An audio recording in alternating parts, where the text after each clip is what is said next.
Fala, galera, sejam todos bem-vindos para mais uma entrevista aqui no canal Xodrez. E essa aqui é a segunda entrevista do canal.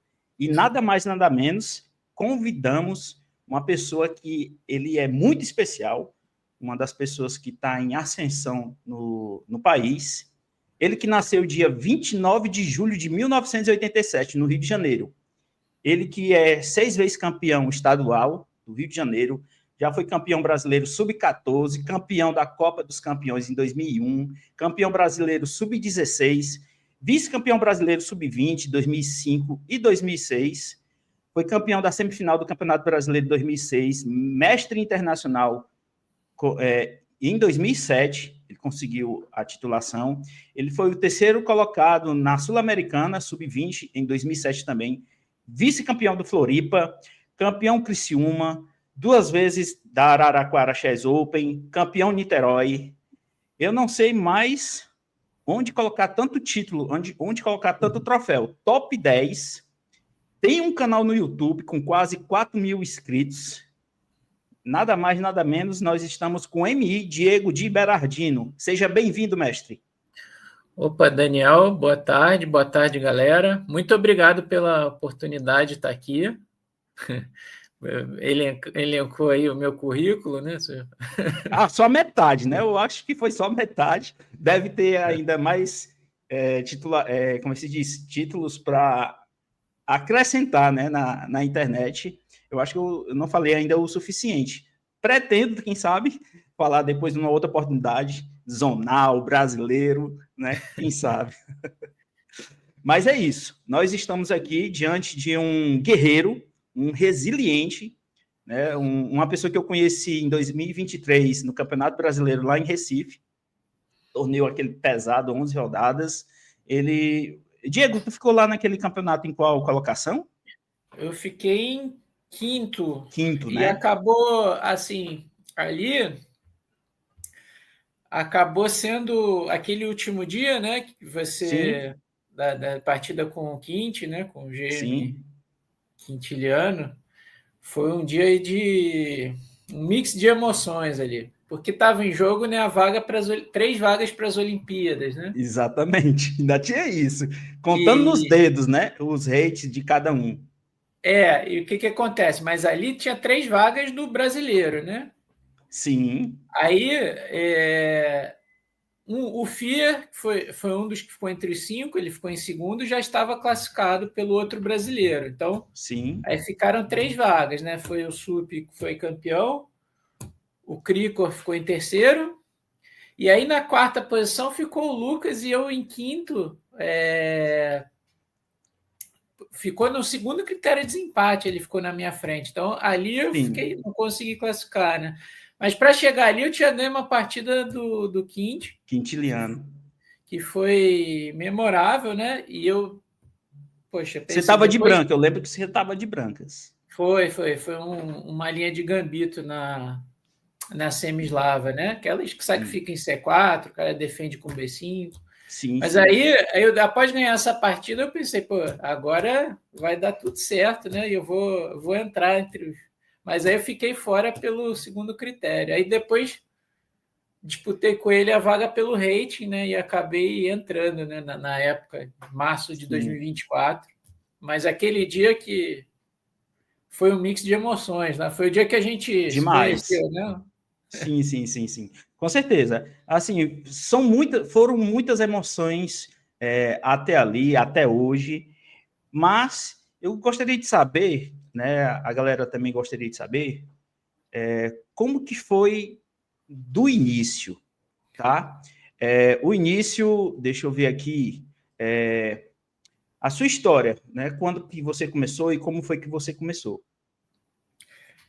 Meu pai me ensinou a mover as peças, mais ou menos quando eu tinha 5, 6 anos. Eu jogava com ele, com meus irmãos, às vezes com alguns vizinhos, mas só em Você casa. Tinha quantos anos? Assim, 5? 5, 6, né? Aí ele me ensinou, o livro que ele tinha era o livro do Fischer, das 60 partidas. Ele me ensinou a anotação, eu ficava reproduzindo as partidas, mas não tinha nível para acompanhar, né? Sim. Mas eu gostava ainda assim de...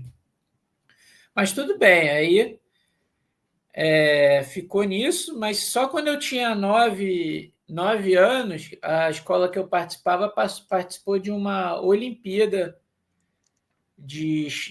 dessas que tem tudo aí, todas as modalidades, Sei. tinha xadrez. Aí a professora de educação física perguntou se tinha alguém que jogava xadrez, eu levantei a mão, assim, eu fui o único, eu acho.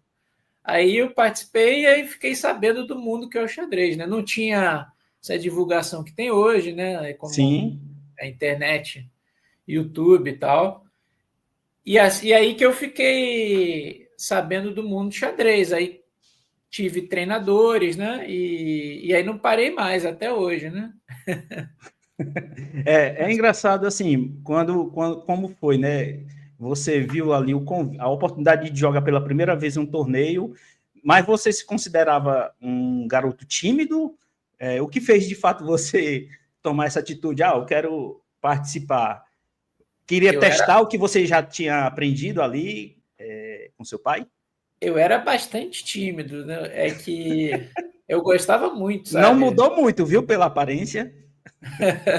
Mas eu gostava muito de xadrez. Assim, eu jogava com meu pai, meus irmãos, meus vizinhos, e eu ia bem, né? Dava para ver que eu tinha. Levava algum jeito, né? Assim, então eu queria jogar, mas eu levantei timidamente a mão, né? Assim, aí a professora deu um empurrãozinho de educação física e aí foi, né? Aí aconteceu. O campeonato foi invicto na escola? Foi. Eu lembro uma das primeiras partidas, o menino tentou me dar um pastor. Foi E4, E5, bispo C4, cavalo F6, ele jogou dama H5, eu capturei a dama dele e ganhei a partida. Eu sabia defender, né? Já estava esperto, tá certo. Né? Os garotos não imaginam que poderiam se deparar com uma criança que já tinha um livro do Fischer. É. Com certeza. Muito Com massa. certeza. E eu fui bem no torneio, acho que eu fiquei em segundo até. Mesmo assim, em segundo, fez quantos pontos eu em empatei quantas uma. partidas? Empatei uma.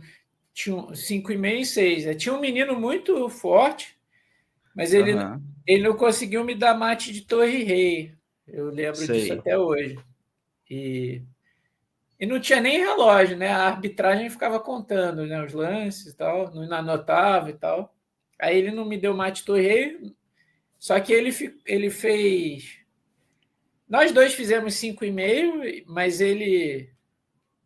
Na verdade, era por equipes, mas ele tinha um critério melhor lá no individual. Enfim, a minha equipe ficou em segundo e eu e ele fizemos 5,5. Aí eu vi que vamos tentar, né? Eu com meus pais e tal. E aí fiquei sabendo depois que tinha federação, campeonato estadual, campeonato brasileiro, confederação, que tinha todo mundo, né? Que a gente não tinha a mínima ideia, né? Legal. E assim, depois que você descobriu esse mundo, que você poderia começar a construir uma carreira no xadrez, você foi tendo outros professores? Quais foram eles? Sim, após esse campeonato, tinha um professor que estava lá, aí começou a me dar aula, chamado Tufik, lá do Rio. Aí fui até um certo estágio com ele. Depois eu entrei num clube de xadrez, né, que também fiquei sabendo que tinha, chamado Alfa Barra, lá no Rio, que era um dos mais perto que tinha da minha casa, né? Aí lá também tinha um professor chamado Renato Carvalho, um jogador forte, assim, 2000, 2100. Aí também tive aulas com ele.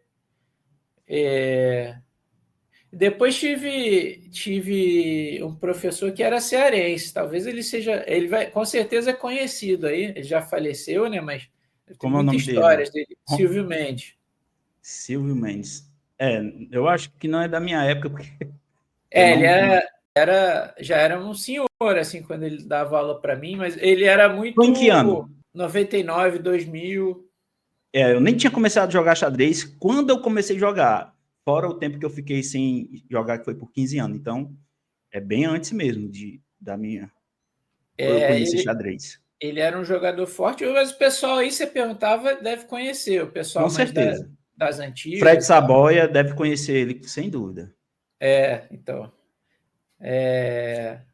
Mas ele estava morando já há muito tempo no Rio, é cearense, e ele adorava finais, assim, ele tinha digamos, o foco dele era finais, assim, ele falava. Qual o tipo de final que ele mais gostava? Gostava de torres, né? Mas, assim, finais em geral, ele achava que era muito importante. Eu realmente compactuo dessa visão. Mais tarde, apareceu o Felipe falou do Limp para você, né? Falou na entrevista. Você também foi agraciado por ele? O Limp morava em São Carlos, que é a cidade do Felipe, mas embora ele seja carioca, mas ele voltou para o Rio, né? Nessa 2000, 2001. E aí eu já estava com 2.000 de feed, que era um pouquinho, era o mínimo da época, 2.000 e pouquinho. Sim. E aí eu fiz umas aulas com o mestre internacional, Eduardo Limp, que foi um grande mentor para mim e também muito focado nessa parte de finais, mas ele me ajudou muito com as aberturas também. Aí... Ele saiu que estava ensinando o Eudebs e passou a ensinar você, né? Ele mudou de cidade. Foi no mesmo período, né? Então, quando ele saiu lá de São Carlos, ele voltou para o Rio, né? E aí foi em seguida, né? Aí Sim. Eu comecei a ter aulas com ele. Também ele focava muito nessa coisa dos finais. Mas ele me ensinou, assim, de abertura eu não sabia nada. Aí ele me ensinou e aí, nesse período, foi uns 3, 4 anos, aí eu saí do nível de 2.000 para 2.300. Quando você atingiu, né, o mestre feed. Não cheguei a pegar o título, mas você teria direito, né? Você teria direito. Entendi. Isso. E aí, mas em paralelo, sempre estava lendo um livrinho. E o Limp, todos eles me falavam, também você tem que estudar sozinho. Ele chegou a falar sobre qual livro que você deveria estudar? Sim, por exemplo, o Limp, ele é, né, muito fã do Pacman, o Estratégia Moderna. Naquela época, eu acho que era um livro obrigatório de se ler. Outro livro também era um livro que é até difícil de achar, chamado... Quer dizer, na internet você acha, mas você não vê vendendo por hoje, aí. né? Mas antigamente... O final do Czerniak, que não tem em português, né? Eu li em espanhol, que era El Final, né? É um livro muito bom de finais, até subestimado. E livros de partidas de campeões mundiais. Aí eu li o Fischer novamente, com outros olhos, né? Sim. E outros como Botvinnik, coletânea de partidas, o Smyslov, o amarelinho, Alekhine. Sim. E assim foi. Bacana. Vamos voltar aqui na época que você foi campeão sub-14, né, sub-16. Nessa época que você jogava categorias, você tinha muitos rivais? Tinha. Por exemplo, quem era? No Campeonato Brasileiro, porque você estava 2 anos, né, cada categoria. Sim. No ano, por exemplo, no primeiro ano do sub-12 ou do sub-14 ou do sub-16, eu jogava com Crico, que é um ano mais velho. O Schoma, Hernani Schoma, que eu não sei se ele virou MI, mas ele com certeza tem força de MI, só que ele parou de jogar, bateu 2.400. Esse é do meu ano, então todos os anos ele estava sempre ali na disputa. E no segundo ano que eu era mais velho, estava o FIA, né? Então também jogava com FIA. E tinha muitos outros também fortes. Tinha um menino do Ceará chamado Edson Fonseca. Conheço. Uma vez eu perdi para ele num sub-12. Eu lembro que ele foi campeão brasileiro. Ele saí chorando nessa partida, me lembro. Foi mesmo. Coisa de menino, né? Mas ele jogava bem. E outros também. Tinha um menino de Santa Catarina chamado Diego Preto. Muito forte, foi campeão pan-americano. E esses eram alguns, né? Mas joguei muito com essa galera aí, né? Uhum. Você chegou a jogar na época de categorias contra o Jung Pinheiro? O Jung acho que é um pouco mais velho. Eu joguei com ele. Teve um Mundial Sub-20 no Rio, por equipe.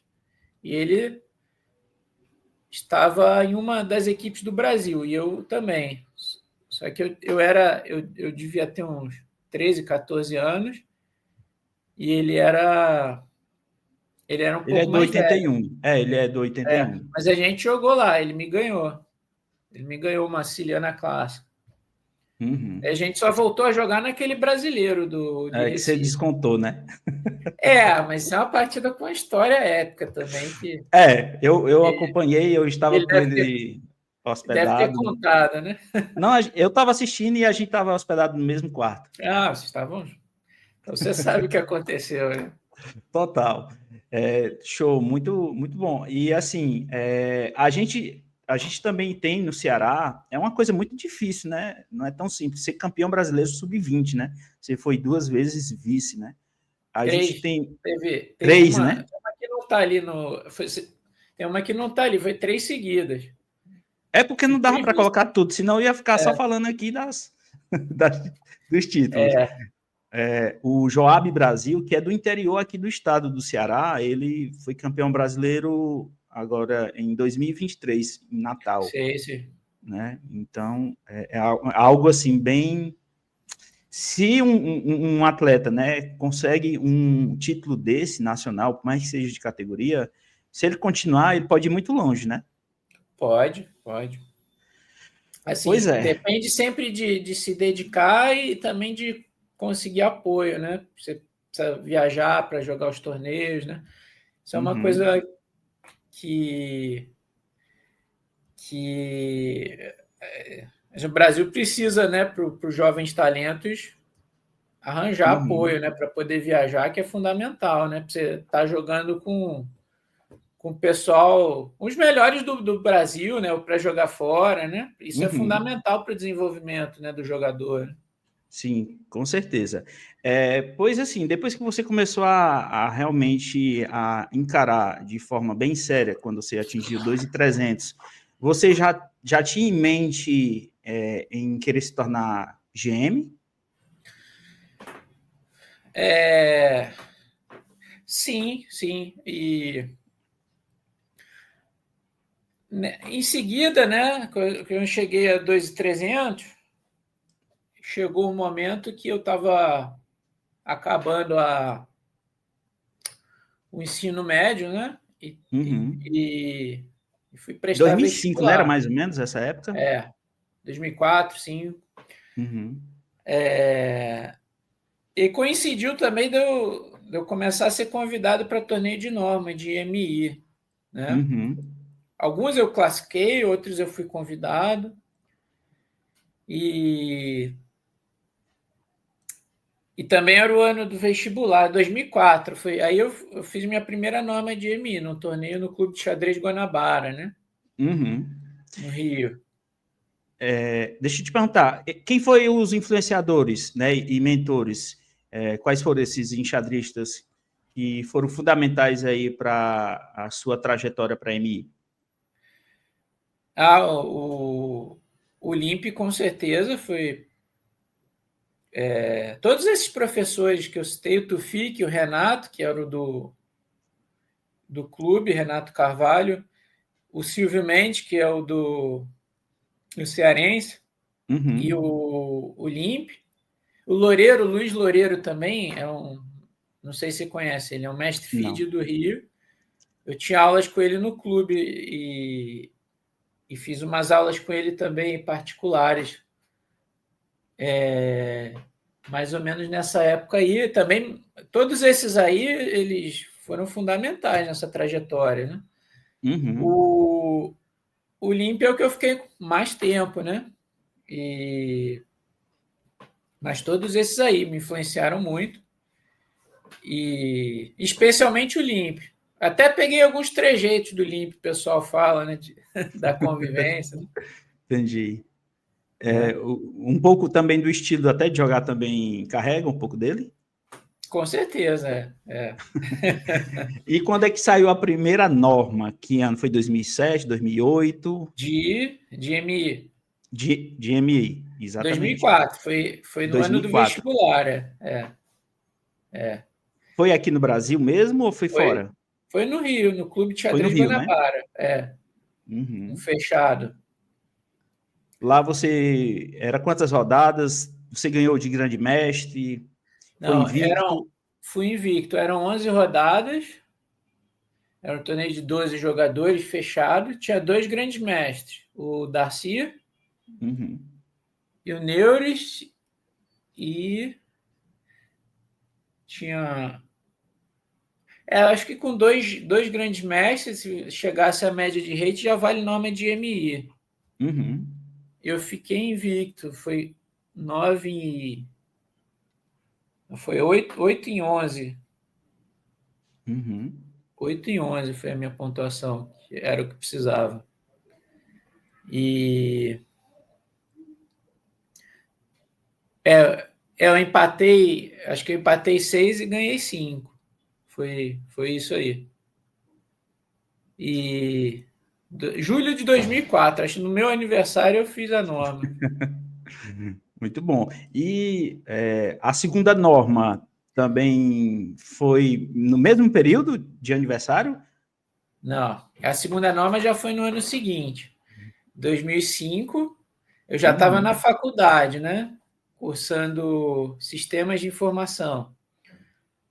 Aí fui jogar o Zonal, aí eu já tinha jogado alguns campeonatos brasileiros absolutos, e no de 2000 Campeonato Brasileiro 2004, que foi realizado no início de 2005, na cidade de São José do Rio Preto, eu peguei uma das vagas para o Zonal Sul-Americano. Naquela época tinha um número de vagas pelo brasileiro e era fechado. Aí esse Zonal foi eu acho que setembro de 2005, setembro ou outubro. E aí eu fiz a norma ali. Era um torneio muito forte, né? É um torneio, era um suíço com poucos jogadores, tipo 20, 25. Mas olha os caras que estavam lá, né? Milos, Sunier, Mequinho, Leitão, Giovanni. Só pedra, né? Só muro. Felipe estava. Você jogou contra ele? Não. Felipe. Mas... O Limp estava. Felipe ganhou do Rafael esse torneio, eu me lembro. O Rafael ensinou ele, né? Aí pronto, aí ele foi um dos que também ajudaram a dar aula lá para ele. Deixa eu te perguntar aqui outra coisa, outra curiosidade. Assim, como é que foi a partida lá com o Gata Kamsky? Aí foi o seguinte, foi mais adiante, 2011. Nesse período, eu ainda estava na faculdade e estava trabalhando numa empresa com desenvolvimento. Eu trabalhei 7 anos, né, com TI, com desenvolvimento.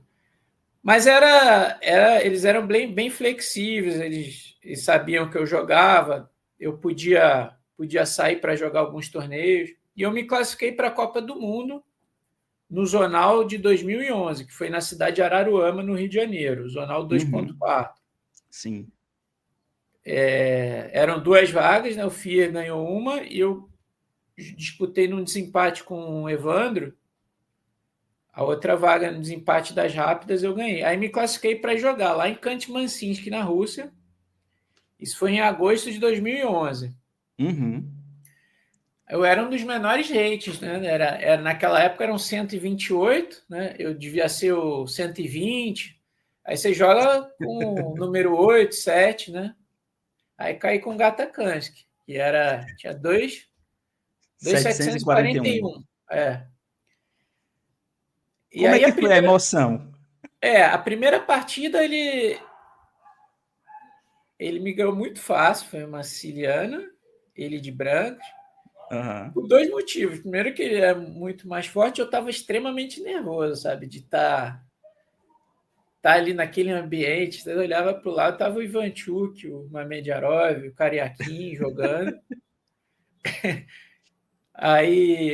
Mas aí eu acho que esse fato de ter jogado mal a primeira me ajudou um pouco. Tá? Na segunda, Você confundiu ele, ter perdido a primeira, você confundiu ele, fez com que ele relaxasse.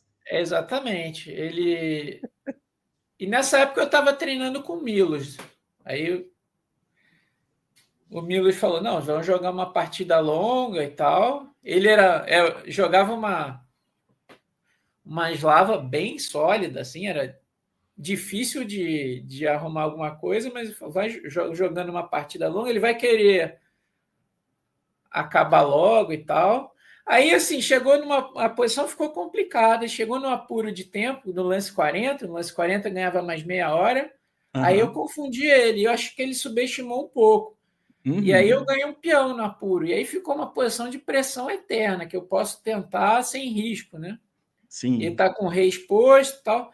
Um computador defenderia, mas para um humano era muito difícil. Aí eu acabei manobrando lá e fiz um ataque e ganhei a partida. Foi uma das melhores sensações que eu já tive no xadrez, foi quando ele abandonou. Ele fez assim, ó. Aí, só que imediatamente eu vi, ele se recompôs, porque chega um árbitro e fala: amanhã vai ser o desempate, tal hora, vamos sortear a cor, né? Desempate de rápidas. Né? E o desempate de rápidas foi outro evento, foi extremamente tenso, porque eu consegui empatar a primeira, né? De pretas, salvei um final de bispo de cores opostas com 1 ou 2 peões a menos. E aí, se eu ganhasse de brancas, né? Eu passava, eliminava ele na segunda rápida, que era em seguida. Só que aí o que aconteceu? Aconteceu o contrário, eu fiquei com excesso de confiança. E ele montou a guarda, ele jogou seguro, assim. E aí, numa posição de peão dama isolado, eu podia jogar um D5, que seca a posição, se livra do peão isolado e vai empatar, e vai prolongar o match. Né? E é para diminuindo o tempo, né? E aí. Só que aí eu fui muito otimista e tentei forçar a coisa ali, aí ele me ganhou muito bem ali e me eliminou. Mas foi um grande evento para mim. Né? Entendi. Assim, você falando que ele começou a jogar mais seguro, você considera que ele começou a realmente colocar a bagagem que ele tinha e começar a lhe respeitar melhor para ele, de fato, ganhar o match? Com certeza. Ele viu que estava difícil e aí ele colocou a bagagem dele e a segunda partida rápida ele jogou extremamente seguro, de pretas, sólido e assim, ele estava preparado para um match longo. Ele se recompôs daquela derrota que tenho certeza que foi dura para ele, né? 2.741, eu tinha perto de 2.500. Mas aí ele se recompôs, ele é muito experiente, né? Sem dúvida. Mas foi um grande acontecimento para mim, sem dúvida nenhuma. Você considera que essa foi a partida mais brilhante da sua carreira ou não? Ou teve outra que foi mais brilhante, que você venceu de forma técnica? Mais brilhante eu não diria, mas foi o jogador mais forte de longe que eu derrotei. Uhum. Com certeza. Não foi uma partida brilhante, vistosa, assim, né? Foi aquela partida até que bem jogada, mas de muita vontade, sabe? Às vezes a gente vai na vontade também, né? De ganhar uma posição equilibrada um pouco melhor. Mas já joguei, eu acho que já joguei partidas mais bonitas do que essa. Ela se encaixa como se fosse uma das vitórias notáveis, né? Com certeza, com certeza. Na sua carreira. Né? Isso. E isso gerou assim, muito impacto aqui no Brasil sobre esse seu resultado contra ele? Sim, eu lembro, estava lá na Rússia, eu recebi muita mensagem de apoio, porque não era muito comum assim ter essas zebras ali na primeira fase da Copa do Mundo, né? Uhum. Aí o pessoal mandou muita mensagem assim de apoio para mim, foi memorável. Uhum. Esse foi um evento da Copa do Mundo, né? Isso. Perfeito. Isso. E sobre participações em Olimpíadas, né? Quantas vezes você já representou o Brasil? Duas. Duas vezes. 2016 e 2024. Uhum. Outras eu passei raspando de me classificar, mas não acabei não entrando. Uhum. Qual foi dos dois a sua melhor performance? Em termos de rating, foi a de 2016 eu zerei o rating. Nessa última eu perdi 4 pontos, mas essa última eu joguei muito melhor, porque eu joguei com adversários muito mais difíceis e joguei 7 partidas de pretas e 2 de brancas, né? Eu peguei uns caras casca grossa ali de pretos, por exemplo, uma Mediarov, né? Que foi na última rodada. Todos os grandes mestres foram de preto. Um grande mestre da Sérvia chamado Ivic, muito forte, 2.600 de preto. A partida mais memorável foi com o grande mestre da Hungria, que eu ganhei, a Hungria B, né? Tinha 2.500 alto, também de preto, chamado Gabor Pape. Foi uma francesa, né? Eu joguei francesa na Olimpíada. Certo. E eu acho que eu joguei melhor essa última aí. Tecnicamente falando, né? Porque os adversários foram muito mais difíceis. A outra, sabe, a gente correu por baixo, teve uma colocação melhor, porque a gente ganhou as últimas rodadas, e dessa vez a gente jogou um monte de equipe dura. Se a gente ganha a última rodada do Azerbaijão, a gente fazia a melhor colocação da história, mas era uma equipe muito dura. Você joga na última rodada com o Azerbaijão, quer dizer que você fez uma boa Olimpíada. Mas se você perde, você cai muito na classificação. Isso é do sistema suíço, né? Você considera que essa partida que você jogou, essa francesa, é uma boa partida para se olhar os apaixonados pela francesa? Com certeza, até porque eu fiquei. É um gambito extremamente perigoso que ele jogou na variante do avanço. Tá? E a outra partida que eu empatei e deixei escapar a vitória, com o grande mestre da Sérvia, o Ivic, é outra francesa. Essa também eu recomendo muito para quem joga francesa. Foi a variante Steinitz, né? Que é cavalo C3, cavalo F6, E5, cavalo FD7, F4 e tal. Sim, uma partida muito aguda e eu saí melhor na abertura já. Mas aí ele demonstrou uns recursos assim, uma posição que parecia bem sem esperança, assim. Assim, o seu estilo de jogo, né? Quais aberturas ou estratégias são as marcas registradas do Diego? Então, essa questão de abertura sempre... eu sempre variei com os anos, mas a Najdorf sempre está no meu repertório, Ciliana Najdorf, e essa principalmente, tá? Aí, quando eu comecei a subir, era o repertório Bob Fischer, Najdorf, Índia do Rei e E4, só a linha principal, né? Mas com o tempo fui mudando, passei a jogar peão-dama, a Índia do Rei, eu vi que não dava para ficar só com ela. E Ninzo Índia, Grunfeld, né? Variei ali no peão da dama. Uhum. Mas acho que a Naidorf sempre teve ali, né? Mais recentemente a francesa, né? Eu passei a adotar. Teve uma influência do grande mestre Iago, né? A gente estudou muito junto, que é um especialista na francesa. Uhum. E por isso que o Gukesh começou a estudar, né? Porque ele viu vocês estudando. com certeza, né? Aí jogou no Mundial, né? O Ding, né? Jogou também. Também, exatamente.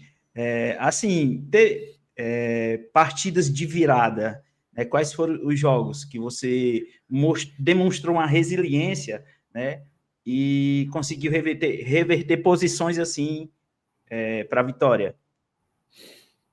Tem muitos. Essa da Hungria foi uma, porque era uma posição que eu fiquei mal, essa da Olimpíada, né? Uhum. Mas assim, o meu adversário ele tinha que atacar de maneira muito precisa para transformar um ataque em vitória, porque ele estava expondo o rei. Aí foi uma partida de contra-ataque, né? Aí depois que ele não jogou tão bem com a iniciativa, chegou o meu contra-ataque. O famoso e difamado bispo da francesa deu o golpe final. Assim. Bispo de Casas Brancas, né? Uhum. Essa foi uma memorável nesse sentido. Né? Entendi. E lances assim memoráveis, algum específico, tipo como sacrifício de peça ou combinação, que se tornou até emblemático na sua carreira, né? A partida da minha primeira norma de grande mestre foi na Espanha em 2008, já faz tempo, né? Tenho Uhum. 2 normas de grande mestre. Sim. Foi contra o grande mestre David Howell, né? O inglês. Na época ele tinha 2.580. Hoje ele já bateu 2.700. Não sei quanto está o rating dele exato, mas é outro jogador hoje. Já era bem forte. Eu precisava empatar com ele. Só que ele queria ganhar de mim, obviamente. Era uma última rodada de um torneio aberto na Espanha. Só que eu acertei uma combinação. É um torre 6 é o lance, né? É um sacrifício. Não é bem um sacrifício temporário, mas é um lance vistoso, né? Até Esse o. lance, esse Até, lance ele é considerado um lance profilático, ou armadilha, cilada? Qual é o estilo dele? é um lance. Um lance Tático? tático, de Tático, né? combinação. Inclusive, o Felipe, no canal dele, ele tem um canal de entrevistas. Quando ele me entrevistou, ele fazia um quadro chamado Lance da Vida de cada um, né? E eu coloquei esse aí, né? Torre 6 contra o David Howell. Eu acabei ganhando a partida e fiz a norma. Né? Perfeito. Em 2008 foi a primeira norma, né? E a É, segunda foi em que ano? 2018. 10 anos. Mas É, durante esses 10 anos, você estava fazendo outras coisas que fizeram com que você levasse esse tempo para poder alcançar a segunda norma. É porque é normal, né? Natural, né? Mas como é que exatamente. foi durante esse processo? Eu fiquei 7. Quando eu estava me formando e comecei a estagiar e depois a trabalhar com TI, com desenvolvimento. Eu saía esporadicamente para jogar uns torneios. Quando eu fui jogar a Copa do Mundo, algum campeonato brasileiro eu jogava, eu fiquei em segundo, um campeonato brasileiro absoluto, que estava bem forte. E aí eu saía esporadicamente, mas eu não tinha muito tempo para estudar, para me dedicar, não dava para jogar os torneios sempre. Em 2017 eu tomei a decisão de sair e ficar só no xadrez, né? Aí vim do Rio para São Paulo, tinha mais possibilidades na época, né? Estou até Sim. hoje aqui. E aí comecei a jogar e dar aulas profissionalmente, né? 2017. Em 2018, joguei um fechado em Floripa, de norma de grande mestre. E aí foi que eu fiz a minha segunda norma. Fiz com 7 pontos em 9. Só a conta.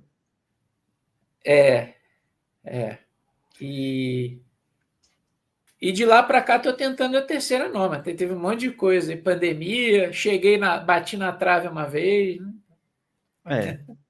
Mas assim, está mais perto do que longe. Já esteve mais longe. Os 2.500, que é algo que precisa já atingir, não precisa passar de novo, embora eu já esteja abaixo de 2.500. Né? Sim, sim.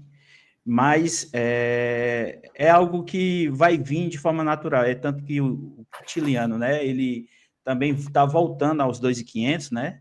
Ou seja, com persistência nos torneios você vai acabar voltando, mas o que mais precisa nesse momento é só a última titulação, né? De grande mestre. Você, Diego, conhece Fortaleza? Já veio aqui alguma vez? Nunca fui. Adoraria, pretendo conhecer, né? Mas ainda não conheço. Perfeito. Em breve isso será possível, tá? A gente aqui no Ceará, a gente está buscando crescer o mundo enxadrístico para fazer com que os tops do que estão no Sul, a maioria estão no Sul, venham para cá, né? Para que a gente possa realmente engrandecer cada vez mais o cenário brasileiro, né? De xadrez. Deixa eu te perguntar aqui outra coisa. O momento mais orgulhoso, né? Qual foi a conquista assim, que você considera o ápice da sua trajetória até agora? Bom, essa participação na Copa do Mundo com o Gatacansky, apesar de ser uma participação, não é um título, né? Mas do jeito que foi, com certeza. Isso lhe favoreceu até para você receber, digamos assim, mais apoio que antes você não tinha? Não, isso não necessariamente. Mas apenas tive muito reconhecimento do pessoal do xadrez, né? Do meio, poxa, coisa legal, né? Você conseguiu lá, tal. Sim. Mas termos de patrocínio, essas coisas não mudou. Mudou muita tanto, coisa, né? não. Entendi. Essas participações nas Olimpíadas, a Olimpíada é o evento mais legal, eu acho que eu já participei. A atmosfera é outra, né? Entendi. Te perguntar aqui, qual é o legado, né? Qual é a sua principal ambição, né? Para se fortalecer no xadrez e além da sua carreira, né? Como jogador, qual é a sua principal ambição, né? Como jogador aqui para o Brasil? Como jogador, virar grande mestre, voltar aos 2.500, né? E eu tenho o sonho de ser campeão brasileiro, né? Que ainda não fui, né? Não é fácil, mas eu tenho esse sonho, sempre falo para todo mundo. E como jogador, essas são as minhas ambições, né? Chegando nesses horizontes, a gente pode pensar em outros, mas esses são os do que eu penso no momento. Entendi. Caminho para ser GM, né? Quais são os seus principais desafios, né, que você enxerga para alcançar o título de grande mestre? Uma coisa que aconteceu nos últimos, ficou mais difícil por conta da deflação geral de rating, né? Se a gente notar, nos últimos anos no Brasil, no exterior, houve uma deflação, uma galera muito forte perdeu o rating e fez um efeito cascata, né? Devido a vários fatores aí, a fórmula de rating da FIDE, o fator da Índia, que em massa a garotada super talentosa e treinada vai jogar torneios na Europa e arranca o rei de todo mundo. Então, isso aí tornou a norma de GM em geral mais difícil, essa deflação. Porque torneios muito fortes, às vezes você não atinge a média de rate. Por exemplo, o torneio de Criciúma, que você mencionou no meu currículo, que eu acabei ganhando no início do ano passado, se todos os jogadores estivessem no auge do seu rate, eu teria feito a norma ali.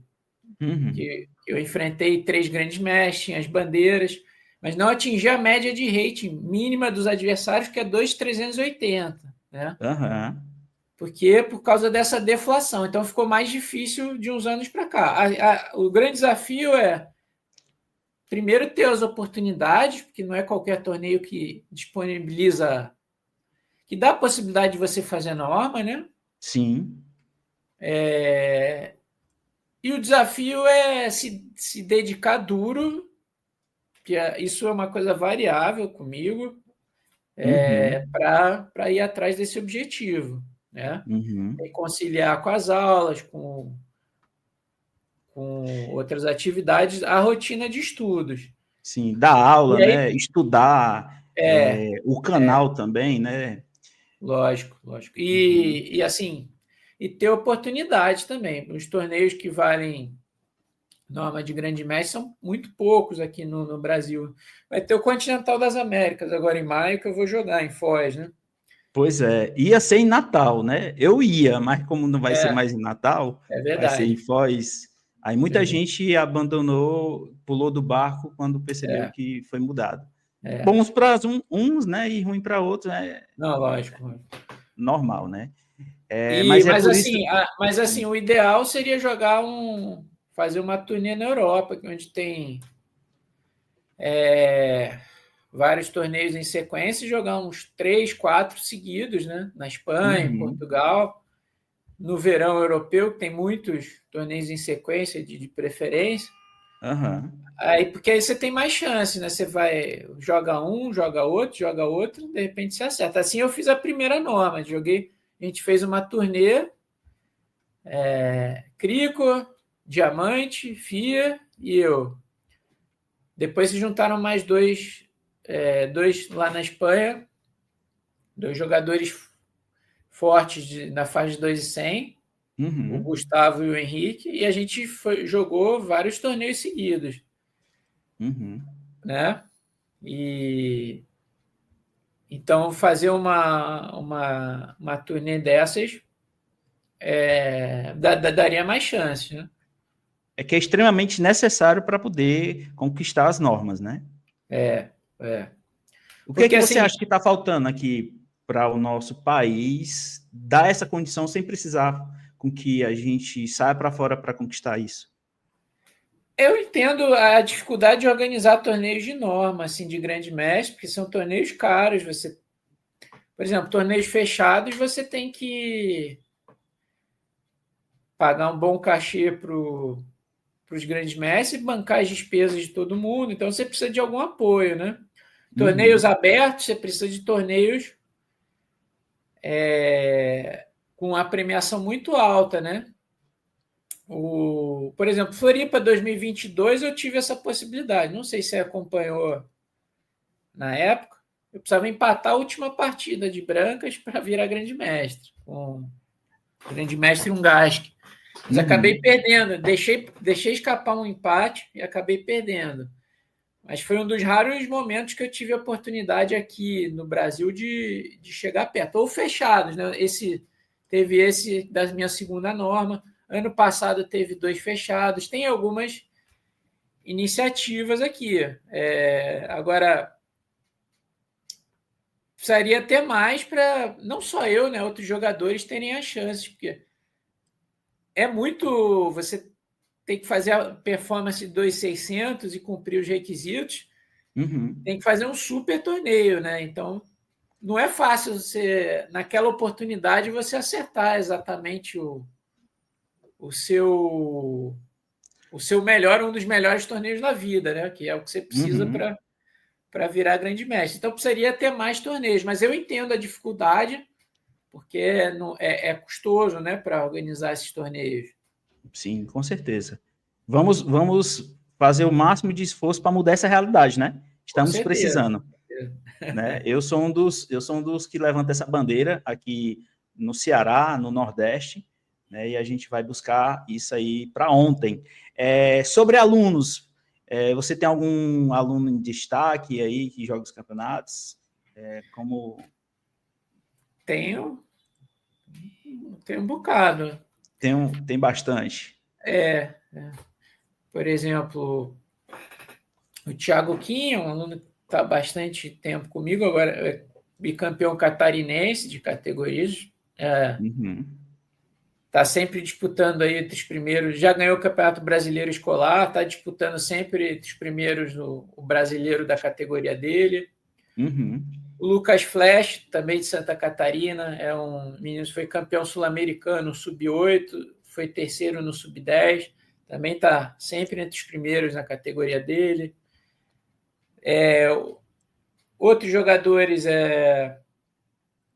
de São Paulo tem o Henrique, que foi bicampeão brasileiro escolar. Alguns adultos, né? Tem o Cleiton, de São Paulo, que melhorou o rating dele. A gente está há uns dois anos, melhorou o rating dele, o jogo, recentemente, passou dos 2.100, está subindo, aí tem feito grandes torneios nos últimos tempos. Então, para citar alguns, né? Sim, perfeito. Então, é isso, né? A sua rotina, ela é muito corrida, né? Canal, aluno, tem que estudar, tem que selecionar os torneios chaves, né? Para conseguir o alvo mais importante nesse momento, que é a última norma para GM. Agora, deixa eu lhe perguntar, que é um dos momentos assim que eu considero mais importante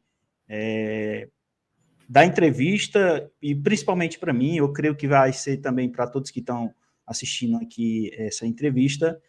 Eu fiquei sabendo sobre a academia para jogadores ambiciosos, o Xadrez Aja. Quando eu vi pela primeira vez, né, que eu vi que você estava, né, você, o Eudebes e o Álvaro Aranha, eu já me tornei aluno, tá? Logo de cara, eu já me tornei aluno, e sabendo que hoje não é tão barato, né, ter um professor assim de nível igual aos de vocês, eu fiz um cálculo bem rápido e prático. Que foi que eu fiz? Eu comprei no cartão, eu não tinha dinheiro, na verdade eu tô sem dinheiro, né? Então, o que foi que eu fiz? Comprei no cartão, parcelei em 10 vezes, né? E o valor da parcela dividindo por dia sai menos de R$ 2.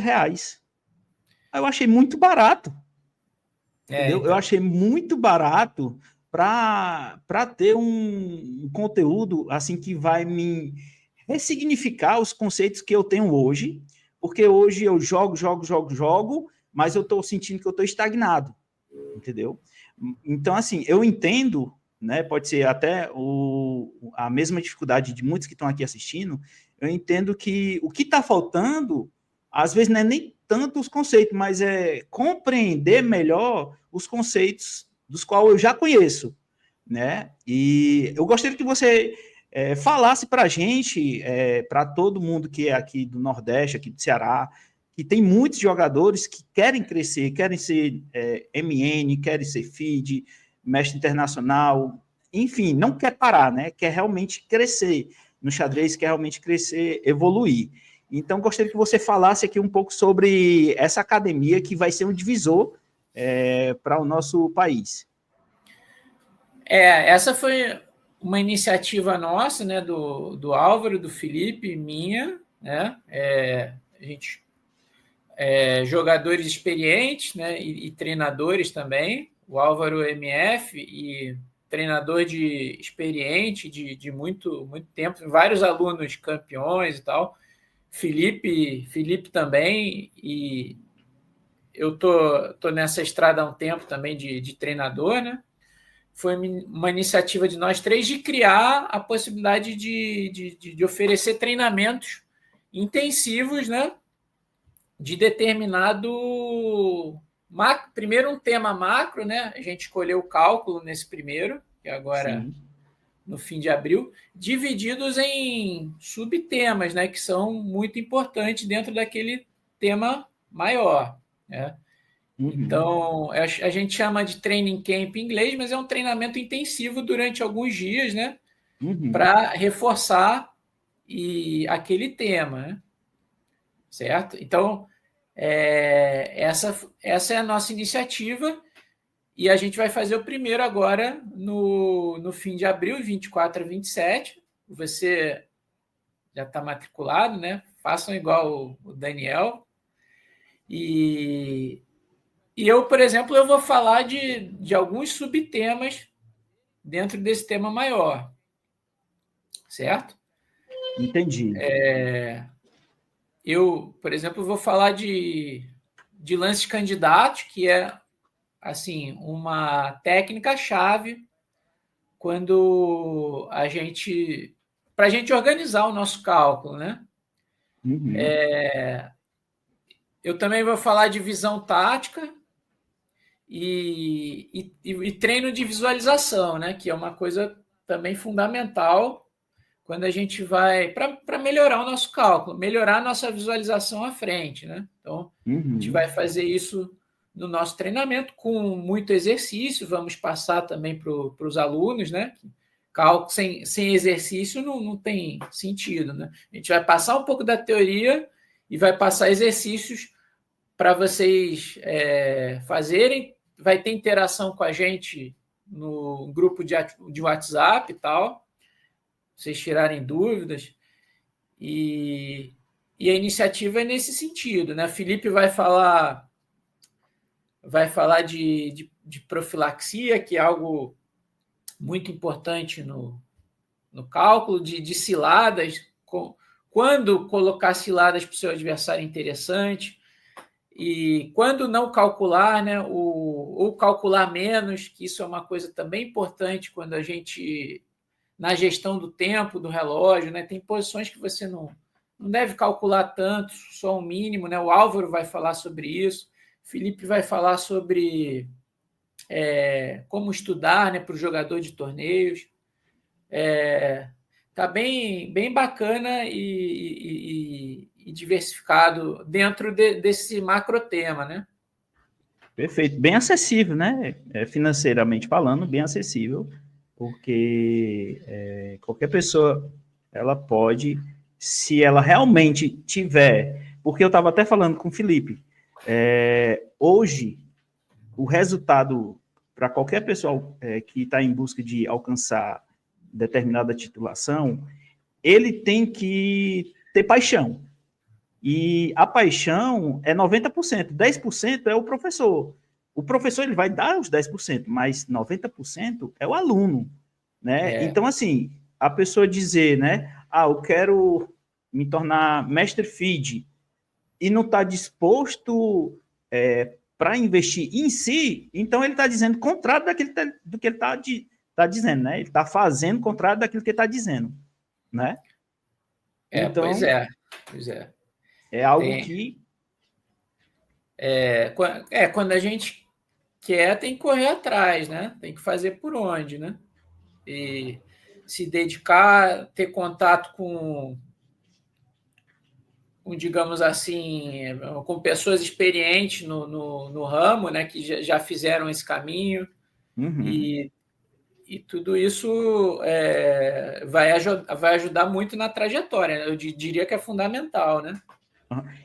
Eu já adquiri, já tem mais de 2 semanas. Mas quando é que vai ser o dia da estreia da academia? 24 de abril, né? Eu vou falar de lances candidatos nesse dia. São sessões de 2 horas. Dia 25 é o Felipe. Ele vai ter uma sessão de 2 horas. Agora, não lembro o tema que ele vai falar nesse dia. Agora, tenho que checar.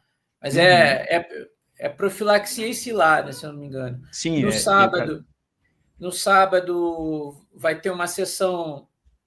Perdão, na sexta-feira o Álvaro. O Álvaro vai falar de método da comparação e método da eliminação. 2 métodos fundamentais também para organizar o nosso cálculo. No sábado outra sessão de 2 horas comigo. Eu vou falar de visão tática e treino de visualização. E aí sim o Felipe vai falar de profilaxia e cilada. No domingo, mais 2 horas com o Álvaro. Ele vai falar dessa questão de quando não calcular ou calcular o mínimo. E o Felipe vai encerrar assim, o treino ao vivo, né? Porque vai ter também a interação no grupo, né? Sim. E a coisa dos exercícios que a gente vai passar para os alunos. Ele vai fechar no domingo à noite, dia 27. Ele vai falar dessa coisa mais prática, de como estudar, né, para o jogador de torneios, né? Que é bem interessante. Sim. O reconhecimento de padrões e temas táticos, assim, como é que você considera que é importante a pessoa ela ter isso bem clarificado na cabeça? Você reconhecer aqueles temas táticos e padrões típicos de cravada, da peça solta, ataque descoberto, última fila, né? Isso aí tudo, você fazendo exercícios incansavelmente, vendo exemplos, partidas que isso aconteceram, você vai acabar sempre fazendo muito exercício, vai ficar ficando no seu sangue, e isso vai melhorar muito a sua visão tática. Né? A visão tática está relacionado a reconhecer esses padrões ou a suspeitar, né, durante uma partida, e é como sentir o cheiro do sangue, né, para o predador na natureza, né? Isso tá ligado com o instinto, né? Vai acabar desenvolvendo o instinto, porque uma coisa é a consciência, outra coisa é o subconsciente. É como se você estivesse diante de uma posição e aí o subconsciente vai pegar lá a informação e aí você sente, né? Aquele instinto. Eu tenho que fazer esse lance aqui porque você já associa com aquilo, né? Que você já treinou. Exatamente. Né? Um exemplo que eu vou falar aqui, o Mate de Filidó. Muita gente conhece ele e reconhece o padrão em diferentes situações. Não é a mesma posição igualzinha, né? Mas o pessoal reconhece logo, né? É um reconhecimento de padrão muito, muito comum, né? Do mate de abafado, de bloqueio, né? Que o rei está bloqueado pelas próprias peças. Então, esse é um exemplo. Então, apurar a nossa visão tática é fundamental também nesse processo, né, de evolução no cálculo. Por exemplo, tem aquele mate que é o mate do Anastácia, que é com cavalo e torre? Isso.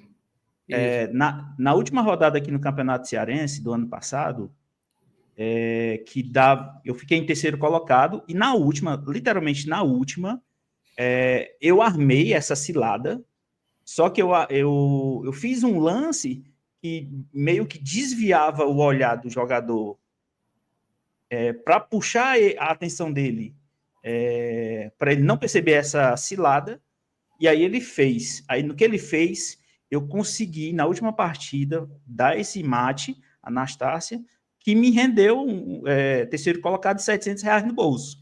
E uma bela satisfação, né? Quando você dá um mate. Porque na hora que eu dei cheque, que ele viu que ele só ia posicionar o rei, que ia ficar o peão. O rei dele era forçado a ir para H7 e minha torre estava na terceira linha, aí eu ia dar a torre mate em H3. Entendeu? Assim, quando ele viu que tinha caído na minha cilada, ele desmoronou e foi 700 conto pro meu bolso. Né? Então, assim, é muito, muito bom quando a gente consegue ter isso já no sangue, né? Porque isso impregna, né? Automaticamente. Com certeza. Deixa eu te perguntar outra coisa. E, assim, sobre a clarificação, né? A visualizações de posições.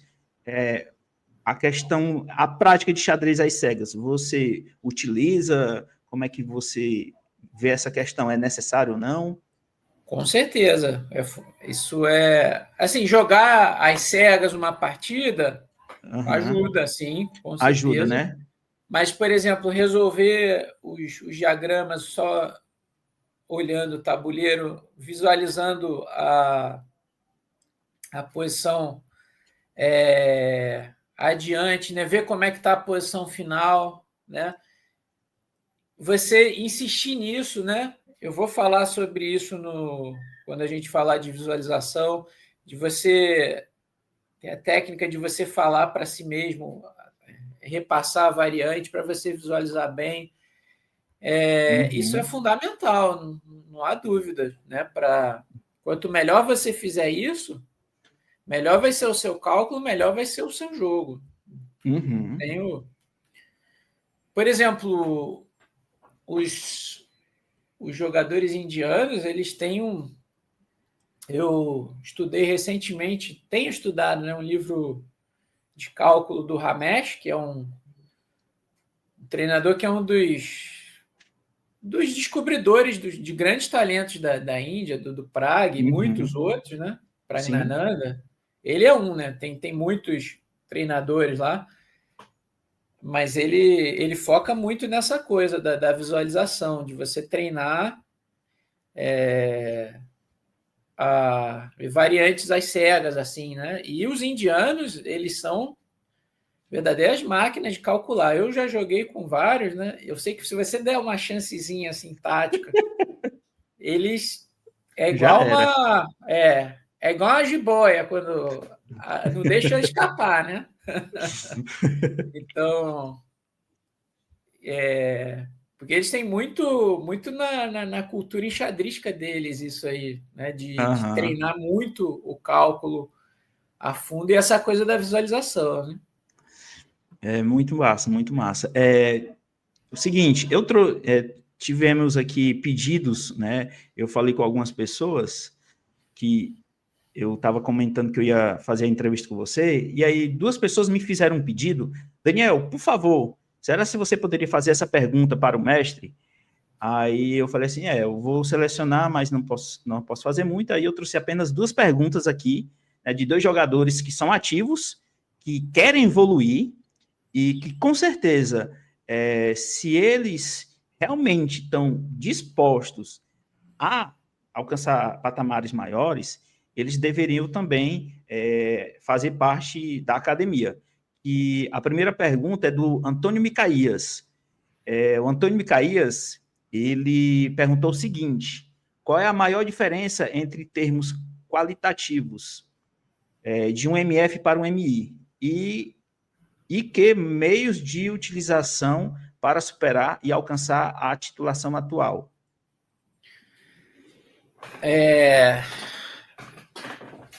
A diferença entre MF e MI, né? Isso, qualitativo, né? De termos certo. de qualidade.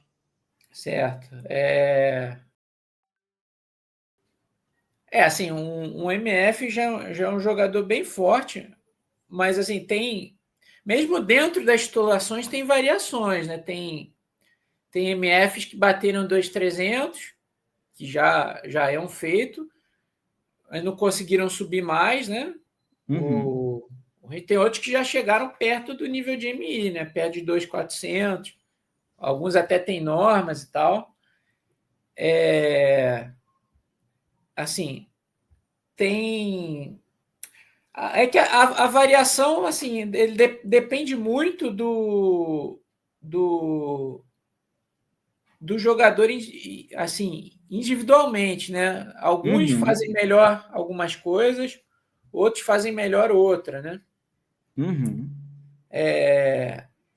Às vezes, o que eu vejo é que a diferença em um aspecto do jogo, no que ele é bom, para o que ele não é tão bom, quando o jogador é mestre feed, é maior do que quando ele é MI. E o do MI para o GM também. Porque todos fazem alguma coisa melhor do que outros, né? Mas a diferença entre o que você faz melhor e o que você não faz tão bem, eu acho que é maior à medida que digamos assim, o rating é mais baixo, entendeu? Uhum. Eu acho que essa diferença tá aí. Então, tem o jogador, por exemplo, um jogador que ataca muito bem, calcula muito bem, às vezes ele não é tão forte. A diferença é muito grande na estratégia, né? Por exemplo, Uhum. no nível de Master Feed. O mesmo jogador no nível de MI, com as mesmas características, a diferença vai ser menor. E com GM menor ainda, no nível de GM, né? É a Uhum. mesma coisa a diferença do contrário, né? Um jogador mais técnico, mais estratégico. Às vezes a diferença é muito grande nesse quesito em relação à forma como ele calcula, como ele ataca. Às vezes ele não é tão bom nas complicações, né? Eu acho Uhum. que a diferença entre os pontos fortes e fracos é maior do Mestre Feed do que no MI. Uhum. E do MI em relação ao GM, certo? Certo, perfeito. E quem tiver mais dúvidas sobre essa pergunta que o Micaías fez, eu acredito que o Felipe Eldebs vai abordar, né, sobre isso e pode solucionar. É só você fazer parte aí da academia que você terá esse problema resolvido bem simples. É isso aí. A outra pergunta aqui é do Zé Belo. Zé Belo é um senhor já de 65 anos, mas que o homem faz um tour aqui no Brasil, no Nordeste, jogando torneios na categoria dele, se tornou mestre nacional, tem uma força, 65 anos, tem 2.300 nas plataformas aí online, né, ele joga bem firme. O Zé Belo, ele perguntou o seguinte, ele é da cidade de Maranguape, tá? A cidade onde Chico Anísio, né, Opa. nasceu. Então, a pergunta dele aqui, por que a maioria dos melhores enxadristas, ou GM, por exemplo, jogam peão-dama ou aberturas semelhantes como cavalo F3? E quase nunca peão do rei, mesmo com jogadores de menor categoria? Não é verdade, eu acho. Como se diz, a perspectiva dele, né? Mas É, diga aí. talvez ele tendo essa experiência jogando com jogadores nessa faixa tenha sido assim, né? Mas, por exemplo, o FIA joga muito mais peão-rei que outras coisas, né? Mas, assim, eu acho que às vezes um grande mestre, quando vai jogar com um jogador que ele considera mais fraco que ele, assim, uma diferença grande. Por exemplo, cavalo F3 é um lance muito malandro, sabe? De pegar um furo no repertório. O pessoal estuda muito mais E4, né? A Aham. maioria tem ou mesmo peão-dama, né? Tem muito mais furo no repertório nisso. Então, o cavalo F3, normalmente, quando tem essa diferença, às vezes é para tentar pegar um furo no repertório. Porque é um Uhum. lance que não define, né? Você deixa em aberto a possibilidade de jogar um D4 depois, uma inglesa. Pode Aham. pegar uma siciliana, né? Se jogar C5. É um Aham. lance flexível. Pode ser nesse ponto de vista, assim. Mas, assim, tem grandes mestres que jogam peão-rei muito mais assiduamente. Diria aqui o FIA, por exemplo.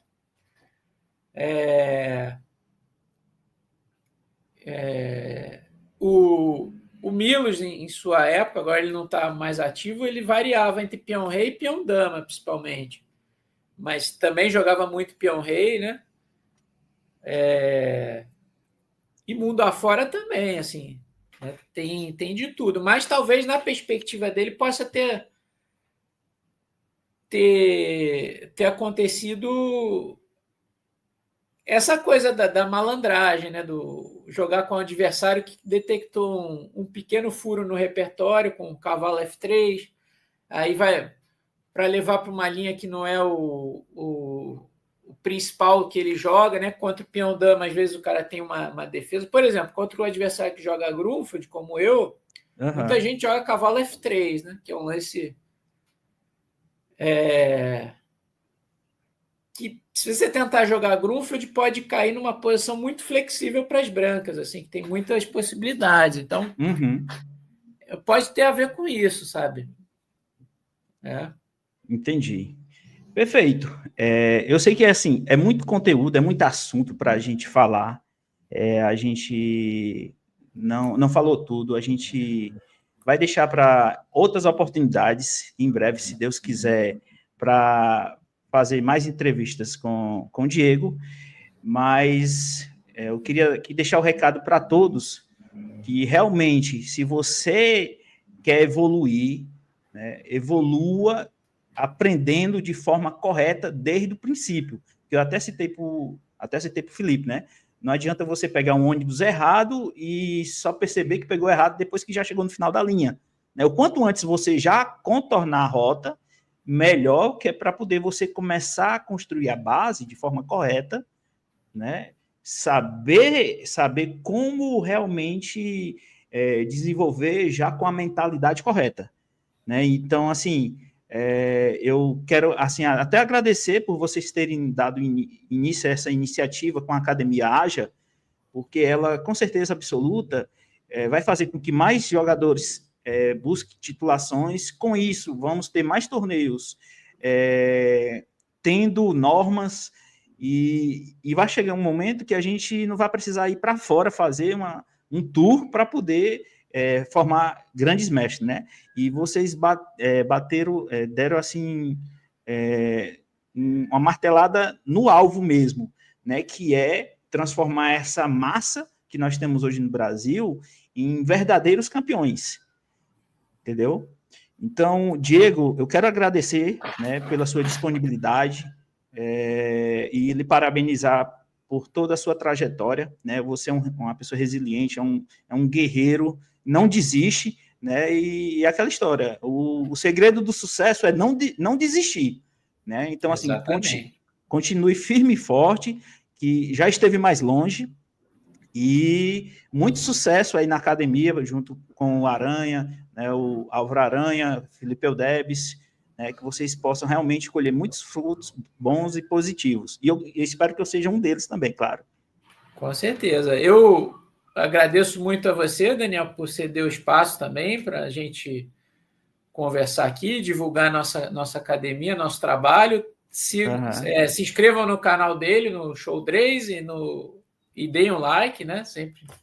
E no seu canal também, né? No seu canal. Meu canal também, tem um canal no YouTube, MI Diego de Berardino. Né? Isso.